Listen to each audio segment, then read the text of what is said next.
안녕하세요. 오늘도 서양살롱을 찾아주셔서 감사합니다. 저는 이제 막 40이 된 싱글입니다. 몇 년 전 상견례 자리에서 결혼을 파토냈던 얘기를 해보려고 해요. 저는 20대에 열렬히 연애를 하고 결혼을 하려고 했으나 여러 가지 사정으로 하지 못했어요. 그 후로는 딱히 결혼 생각이 들지 않더군요. 너무 좋아해서 10년을 사귀고도 결혼하기가 어려운데 웬만한 사람 만나서 결혼까지 가게 될지 의문이 많이 생겼어요. 친구들은 결혼할 인연은 따로 있다고 했지만 내키지 않았어요. 어쩌면 그때 너무 지쳤었던 것 같기도 해요.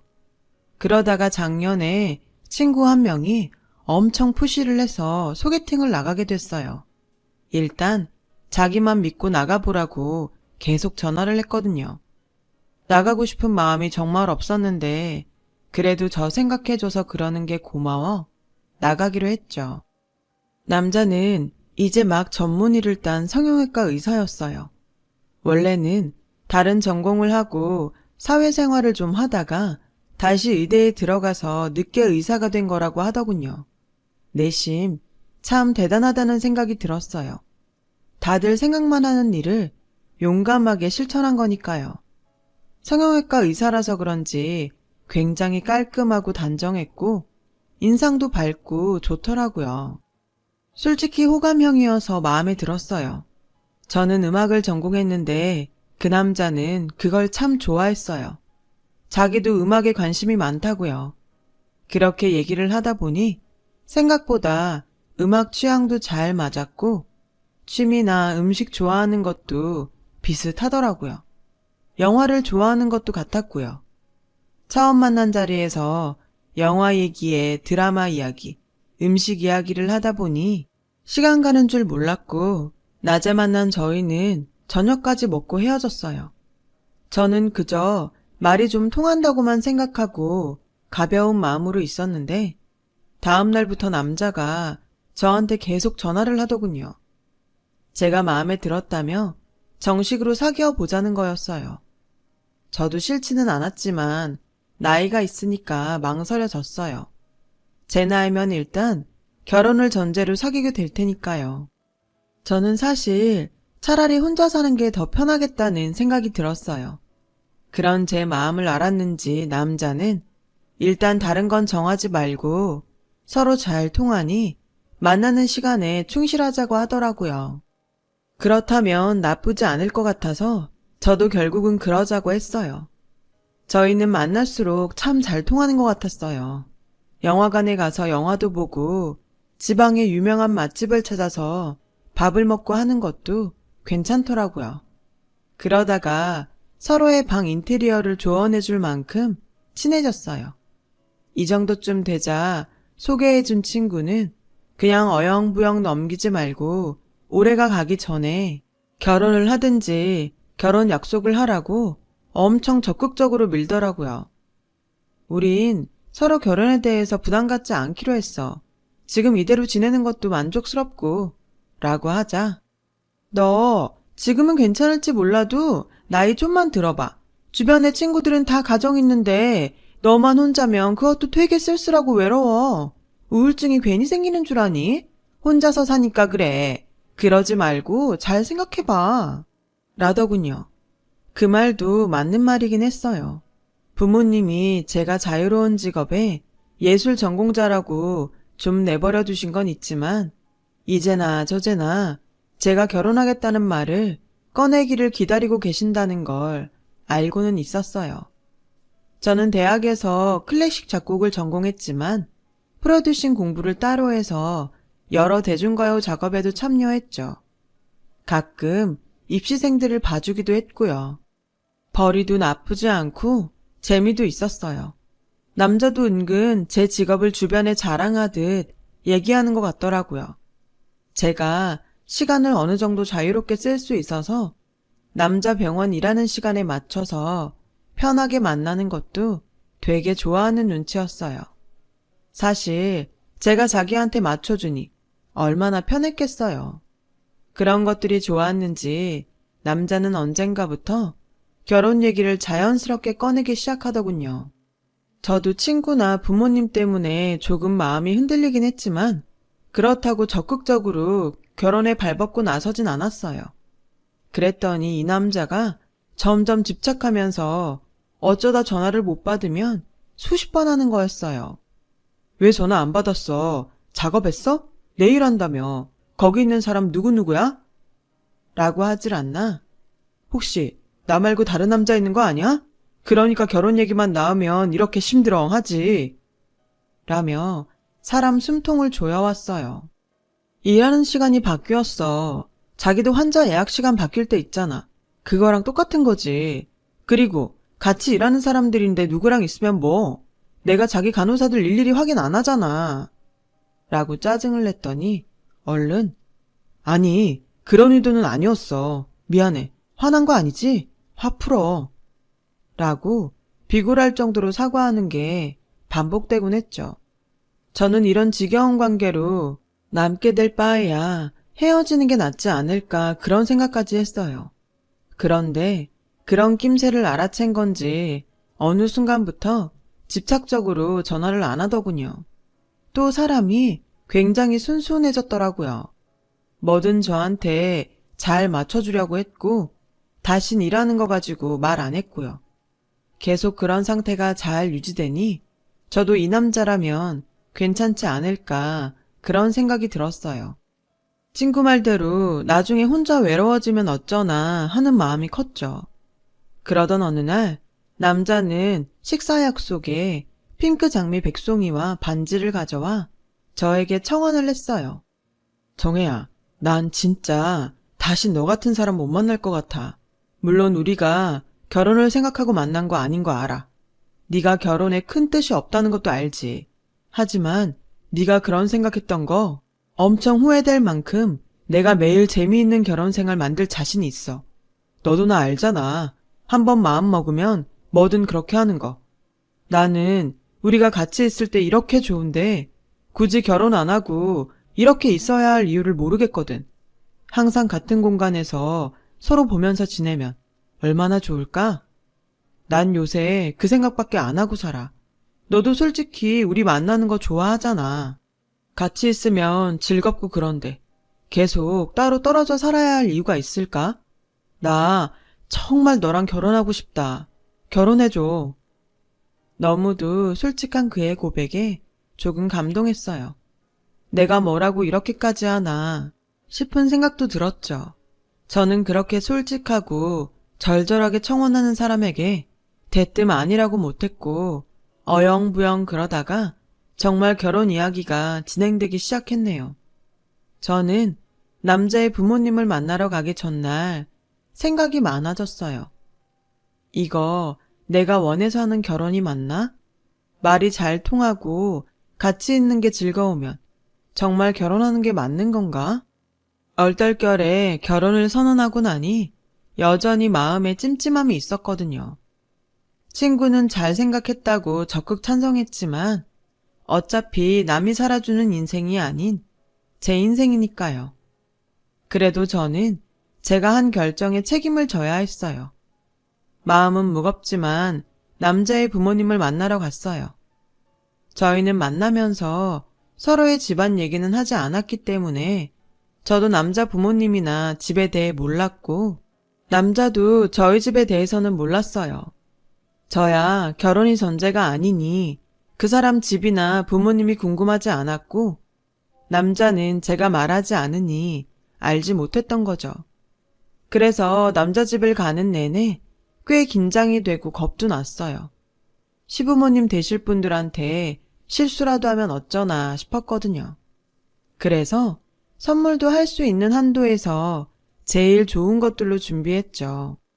저는 두근거리는 마음을 진정시키며 그 사람과 집에 들어갔어요. 그 사람이 엄마, 아버지, 우리 왔어요.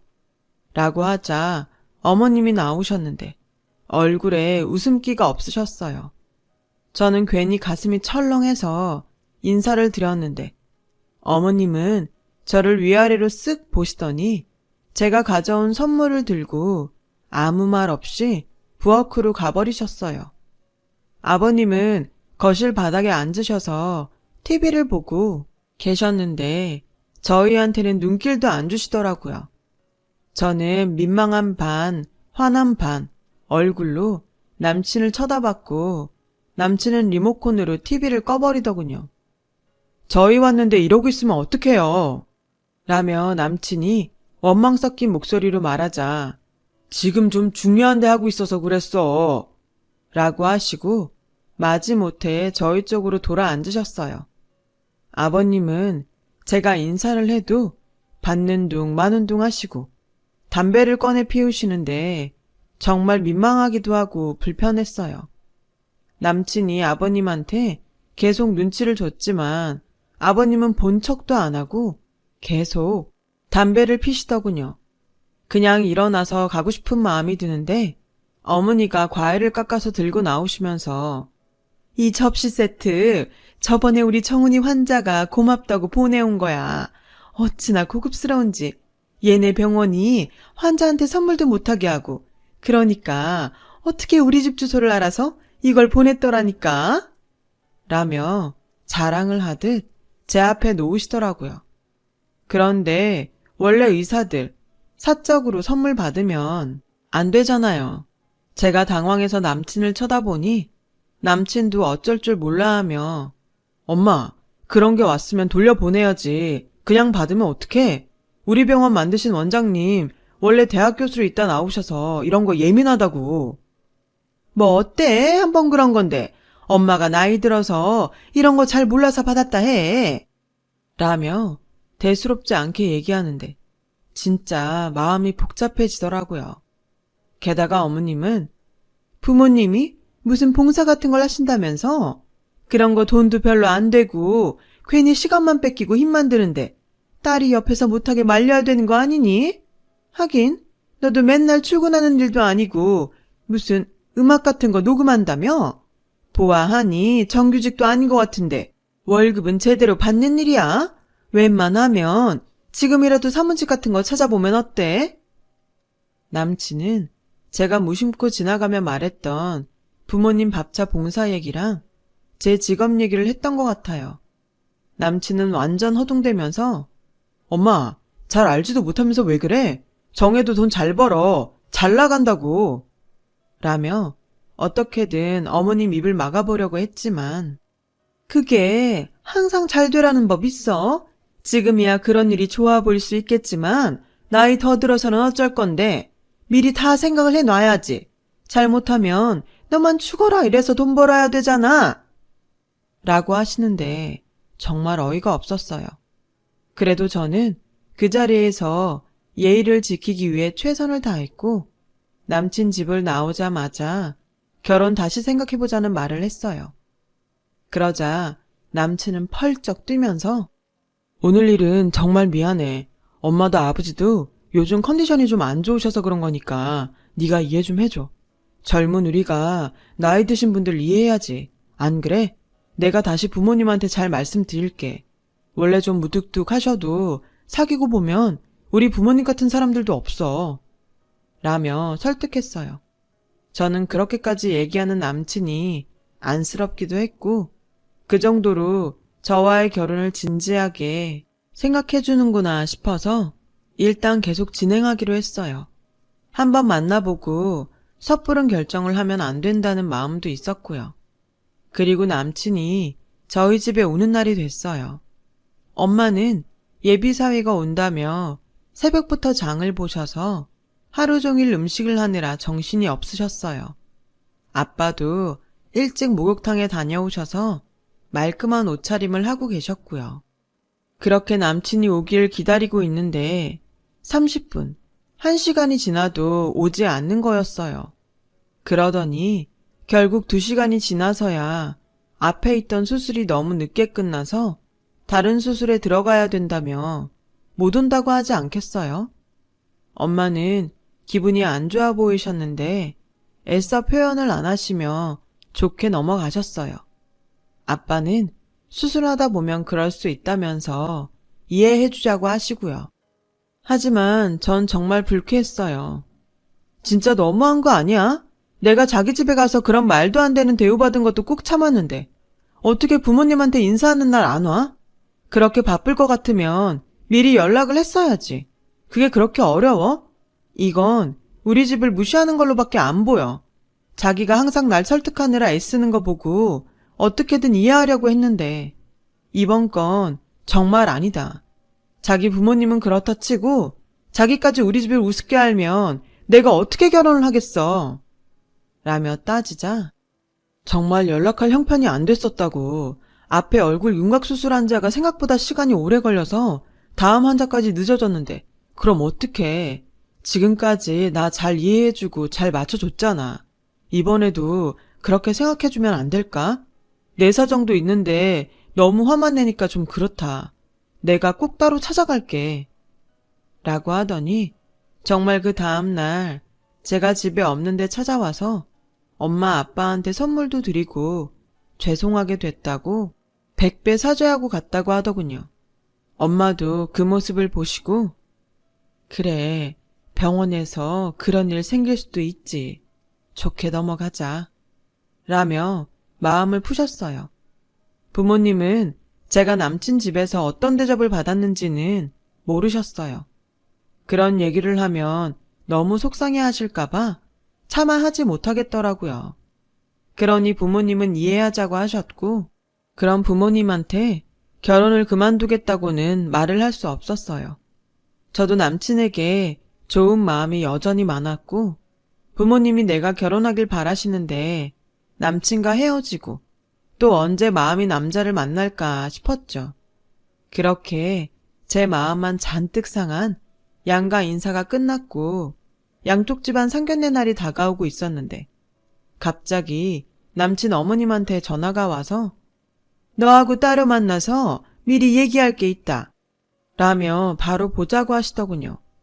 저는 전에 집에 찾아갔을 때 기억이 너무 안 좋아서 어머님과 단 둘이 만나는 게 어쩐지 꺼려졌어요. 그래서 남친에게 연락을 해서 무슨 일로 보자고 하시는지 물어보려고 했지만 바쁜지 계속 전화를 받지 않더라고요.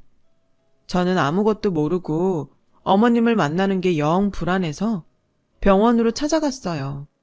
마침 점심시간이라서 병원에 대기하는 환자는 없었고 접수대에도 사람이 없더라고요.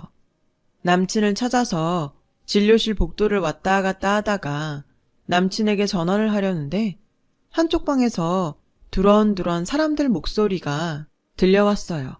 보니까 간호사들 휴게실이었어요. 김정훈 쌤 진짜 결혼하나 보더라. 이번 주에 상견례라고 아침에 다른 쌤들한테 막 자랑하더니 밥 쏜다고 호텔 뷔페 갔잖아. 전에 사귀었던 여자처럼 단물만 쏙 빼먹고 헤어질 줄 알았더니 웬일이지? 신부가 음악 프로듀서라며 연예인들 단골 만들려고 완전 찰싹 달라붙은 것 같더라고. 라며 자기들끼리 쑥은대는데 정말 기가 막혔어요. 그래서 나한테 그렇게 악착같이 결혼하자고 한 건가. 저를 진짜 좋아한 게 아니라 자기 돈벌이 때문에 그랬다는 게 너무 배신감이 느껴졌어요. 저는 아무도 모르게 병원을 빠져나와서 어머님을 만나러 갔죠. 어머님은 다짜고짜 봉투 하나를 건네면서 이게 우리가 결혼 비용을 댈 수 있는 전부야. 우리가 아들 의사 만들려고 돈을 얼마나 투자했는데 신부 쪽에서 너무 많은 걸 요구하는 건 우리한테 실례야. 그리고 넌 우리 정훈이랑 결혼해서 평생 의사 사모님 들으면서 살 거고 한마디로 상류층에 들어와서 누릴 거 다 누리면서 살 텐데 무리를 해서라도 해올 건 해와야 되지 않겠어? 요즘은 옛날이랑 달라서 의사는 의사끼리 결혼 많이 하는 거 알지? 네가 특별한 케이스로 우리 정훈이 만난 거지. 진짜 이런 경우 없다. 그러니까 강남에 전셋집 아니면 성동구쯤에 집 하나는 마련해 와야지. 라며 대놓고 요구를 하시더군요. 저는 어머님이 가신 후에 봉투를 열어보고 깜짝 놀랐어요. 거기에는 단돈 50만 원이 들어있었고 예단으로 준비해야 할 목록이 빽빽하게 적힌 종이가 있었어요.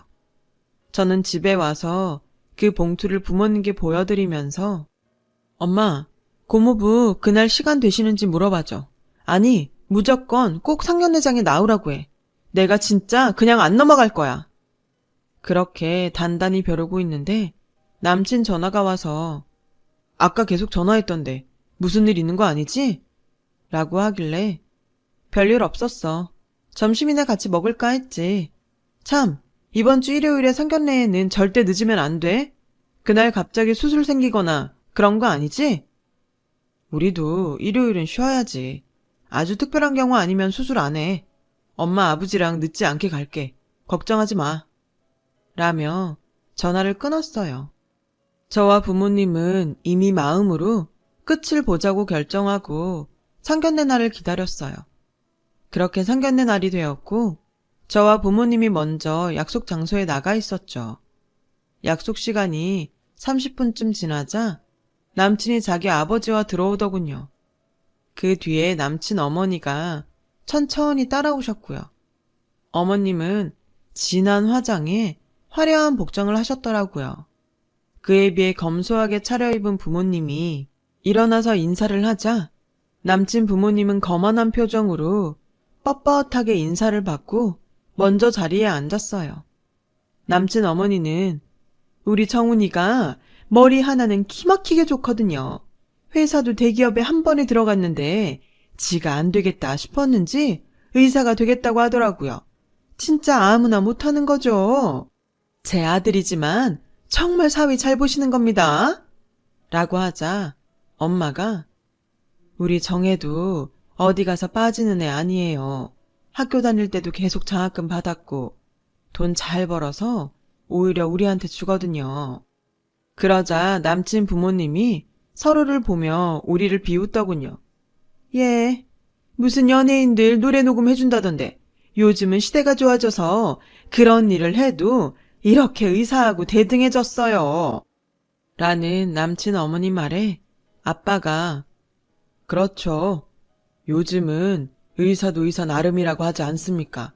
집안 좋은 의사들도 많은데 또 그 반대로 개원해서 환자들 모으려고 마케팅에 정신없는 의사들도 있고요. 안 그런가 자네?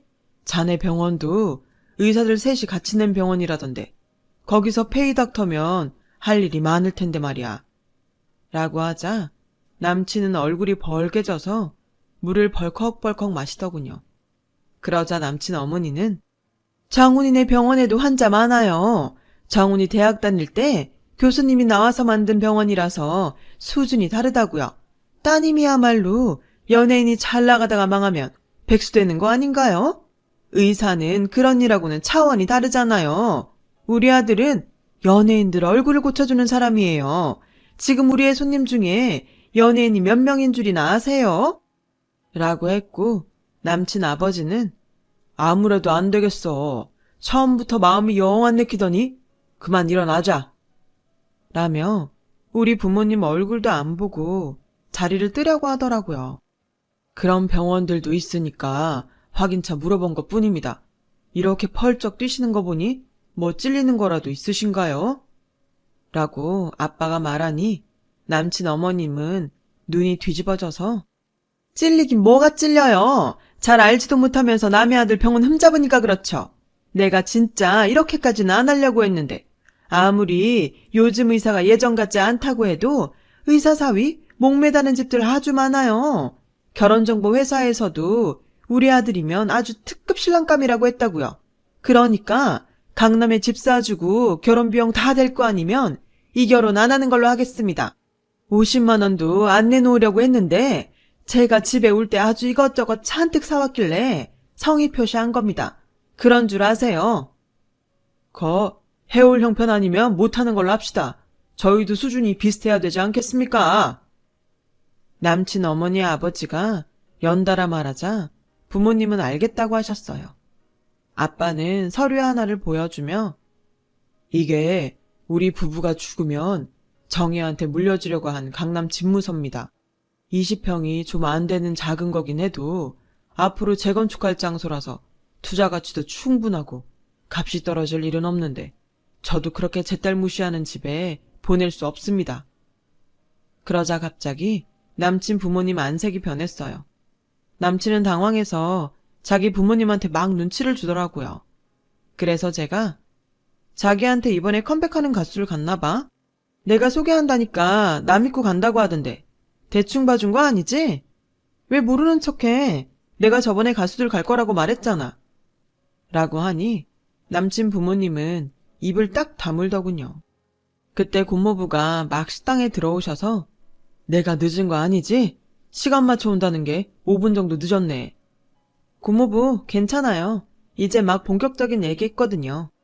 라고 하자 남친은 얼굴이 하얗게 질려서 자리에서 벌떡 일어나 교수님이 여기 어떻게 고모부가 우리 학교 교수님이었으면 말을 했어야지. 라길래 저는 우리가 만나는데 고모부가 뭘 하는지 그게 왜 중요해? 두 사람 마음만 잘 맞으면 되는 거 아니었어? 자기도 전에는 나한테 그렇게 얘기했잖아. 근데 그게 아니었나 보네? 내가 소개해서 간 연예인들도 자기 잘나서 가는 건 줄 아는 거 보니까. 고모부는 자네 병원 세운 김 원장이 나랑 아직도 연락 자주 하는 거 알고 있나? 아무튼 내 금쪽 같은 조카한테 자네 집에서 어떻게 했는지 잘 알았네. 라고 했고 그제야 남친 어머니는 이러지 말고 우리 다시 잘 얘기해보죠. 둘이 좋아서 결혼한다는데. 라길래 저는 정 다 떨어졌어요. 저한테 그동안 하신 거나 혼수 비용이라고 50만 원 보낸 거. 너무 기도 안 차서 이런 자리 마련한 거라고요. 연예인 망하면 제가 백수 돼요? 그 연예인들이 저희한테 와서 잘 봐달라고 한다고요. 몰라도 뭘 너무 모르시네요.